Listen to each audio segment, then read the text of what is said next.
And we have a lot to get to. We start with breaking news right now. The Wegmans on Amherst Street in Buffalo shut down for the rest of the night after a threat was made to the grocery store. Just a short time ago, employees were allowed to go back in and get their belongings after the entire store was evacuated. Let's get right out to Two on Your Sides. Andy Payton, he's at the store right now with the latest. So Andy, what can you tell us? Tonight, 8 adults and 1 child are being helped by the Red Cross after a house fire in Buffalo. Fire crews were called to the scene on Grote Street near Howell Street just before 7. Right now, we do not know the extent of the damage as investigators are working to figure out what caused this fire. And we are working to learn more information about a reported stabbing in Buffalo. Right now, all we know is a man was taken into custody. That's from authorities. Now, police say they were called to the scene on Elmwood Avenue between Allen and North Street just before 7 tonight. We do not have any details on the victim at this time. And of course, we will keep you updated on the story on air and online at WGRZ.com. Tonight, an emergency demolition was ordered at a vacant West Side building in Buffalo. Developing now, a city spokesperson says that vacant building on Rhode Island Street near West Utica Street is in danger of collapsing. They said a passerby heard a loud crash from inside that building. Now, buildings on either side have been evacuated. The owner, we're told the city they were recently doing structural renovations inside that building.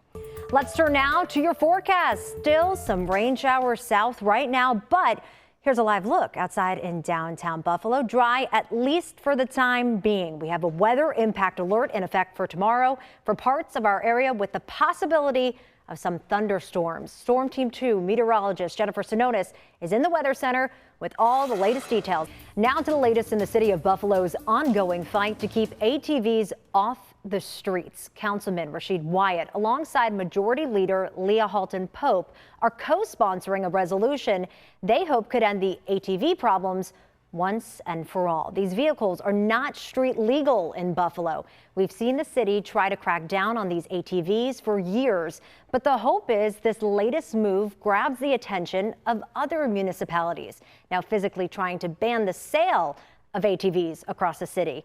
In just the last 4 years, there have been more than 475 incidents involving ATVs, including a dozen injuries. Say you ban the sale here in Buffalo.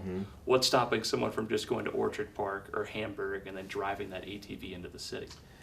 Yeah, I mean, it's not something I'm just saying that this is going to be an easy task, like this is going to be a fixer. I can't control it all, but let's take this next step and let's look at what we have to do from there. The councilman also telling Two on Your Side he plans to work with the Erie County Legislature and other municipalities to hopefully tackle this problem as a region, not just a city. Tomorrow, the paperwork is finalized.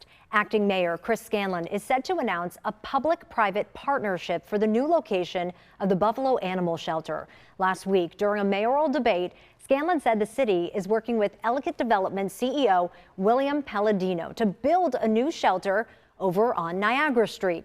Two on Your Side will be there for that announcement, and we will bring you the very latest online and, of course, right here on Channel 2, beginning first at 4. We are hearing from the president of Western New York's Hispanic Heritage Council after a big announcement from Governor Kathy Hochul. The governor announced this morning millions of dollars in funding for Hispanic cultural projects. That includes the Hispanic Heritage Cultural Institute project that's underway right now in Buffalo. We are committed to continuing the great traditions that have defined this culture and how vibrant the people, the businesses are, the people who are so hardworking, who came here for a better life, brought their families, and we are part of Puerto Rico now and forever. Casimiro Rodriguez Sr. says the $7 million awarded to this institute will go towards building Western New York's first Hispanic Heritage Culture Institute. He says this funding closes the gap for them. It'll feature a museum, performing arts center, media center, learning labs, and more. That center will be located on the corner of Niagara and Hudson Streets in Buffalo. We're in the phase 1B of the construction phase, which is the core and the shell. And this funding, along with what we've already raised, will be able to complete the project, the phase 2 of the project, which is the build up. Now they're hoping the project will be finished by next summer. For the first time in history, a local veteran has been elected to serve as VFW Post 7545's first female commander.